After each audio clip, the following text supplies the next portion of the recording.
Imagine a quiet December night in 1912, in the heart of Missouri. Two women, a mother and her elderly mother, are found brutally murdered in their home. The weapon of choice? A blood-soaked axe.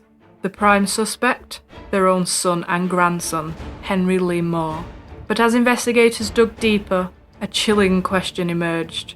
Could Henry be connected to a string of eerily similar axe murders across the Midwest? Was he simply a man driven to kill his entire family? Or was he something far more sinister?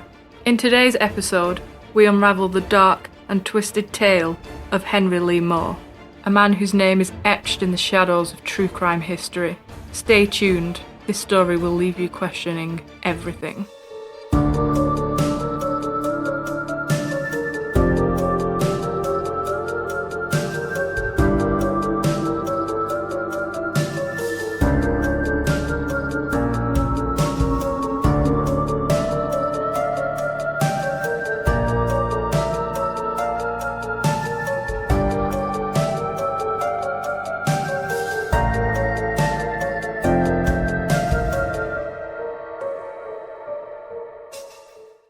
December 17th, 1912. Two women, an aging mother and grandmother, were discovered brutally murdered in their own Missouri home.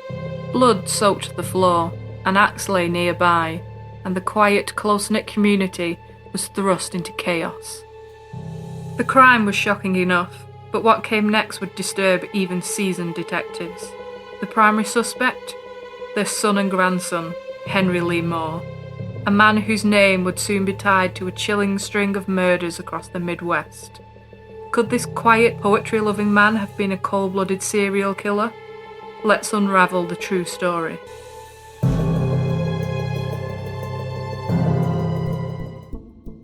To understand the events of that fateful December, we need to start earlier, with the life of Henry Lee Moore. Born on November 1st, 1874, in Boone Country, Missouri, Henry was the firstborn in a family of modest means. His early life remains largely undocumented, but we know he took up work as a blacksmith's helper in his youth, a trade that was both grueling and isolating. He was described as friendly and approachable, but as we'll see, appearances can be deceiving. By the early 1900s, Henry's life had begun to spiral. He was arrested and imprisoned in 1910 for forgery, spending a year in the Kansas Hutchinson Reformatory. Prison records describe him as unremarkable, just another petty criminal serving his time. But something changed during those years. When Henry emerged from prison in 1911, he began writing letters, dozens of letters, to women across the country, desperate to find companionship. One of those women was a 16-year-old named Queenie Nichols.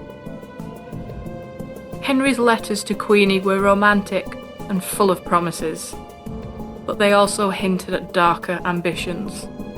He reassured her that despite his lack of wealth, he would soon inherit his mother's home.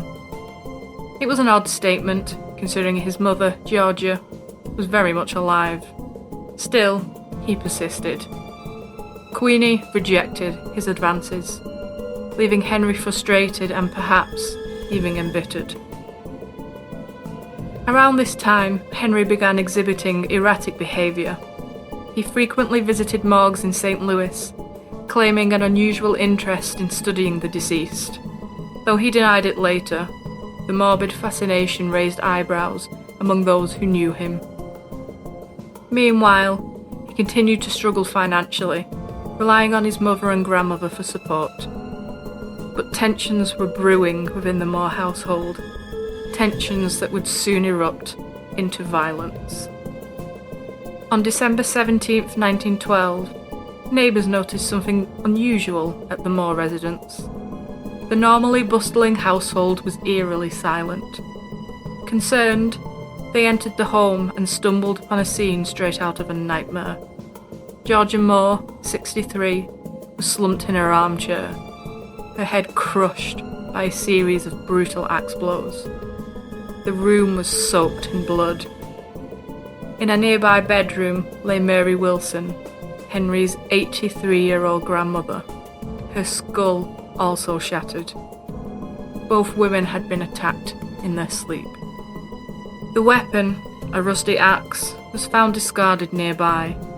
There were no signs of forced entry, suggesting that the killer had been someone the victims had trusted. Suspicion immediately fell on Henry, the only other resident of the home. When police tracked Henry down, his behaviour raised even more questions. He claimed to have been away immobily for work, but returned home to celebrate Christmas, only to find his family brutally murdered. However, hotel records painted a different picture. Henry had checked into the Central Hotel in Columbia the night before the murders, under an alias, L. Smith. More damningly, police found blood-stained clothing, towels and sheets in his hotel room. The evidence was mounting, but Henry continued to maintain his innocence. Henry's trial began in early 1913, and it captivated the community. The prosecution painted a chilling portrait of a man consumed by greed and resentment. Witnesses testified that Henry had confided in them about his financial struggles and his mother's promise to leave him the house. They also described his peculiar behaviour in the days leading up to the murders: nervous, erratic, and oddly detached. The defence attempted to argue that Henry had no motive to kill his family. After all, he relied on their support. But the physical evidence was undeniable, and the jury didn't take long to reach a verdict. On March 14, 1913, Henry Lee Moore was convicted of the murders of his mother and his grandmother and was sentenced to life in prison. At this point, the story might seem like an open and shut case. But what if Henry was more than just a family murderer? During the same period, a series of eerily similar axe murders were terrorising the Midwest. The most infamous of these was the Villisca Axe Murders, where an entire family was slaughtered in their sleep. The similarities were striking: the use of an axe, the covering of mirrors in the home, and the precision of the killings. Some investigators began to wonder, was Henry Lee Moore responsible for these unsolved murders as well? His transient lifestyle, combined with his violent tendencies, made him a compelling suspect.